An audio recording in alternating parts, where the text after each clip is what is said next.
Asalaamu calaykum waraxmatullaahi wabarakaatuh. Magacaygu waa Maahir Aadan Maxamed. Waxaan joogaa magaalada Muqdisho, gaar ahaan degmada Wadajir.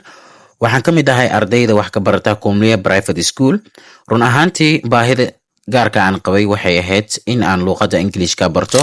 Alxamdulillah, ugu dambeyn waxaan ka gaaray guul weyn barashada luqadda Ingiriiska.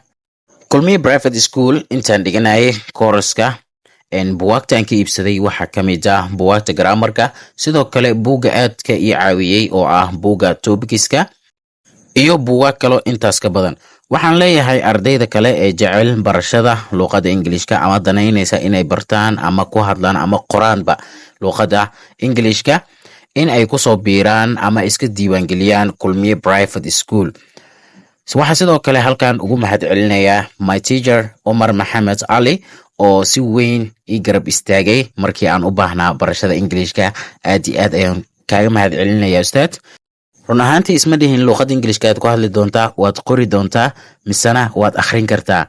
Waxaasoo dhan waxaa ii fududeeyey in aan ku hadlo, qoro, misena aan ku hadlo iskuulka Kulmiye Private School. Run ahaantii koorasyadaas oo dhan waxaan ku bartay anigoo gurigeyga jooga, misena aan wax buug inta aan qaatay iskuul aanan tegin.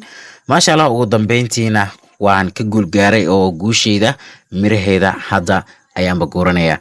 Marka ardayda kale ee jecel barashada Ingiriiska ama danaynaysa, waxaan leeyahay haddaba kaalay Kulmiye Private School.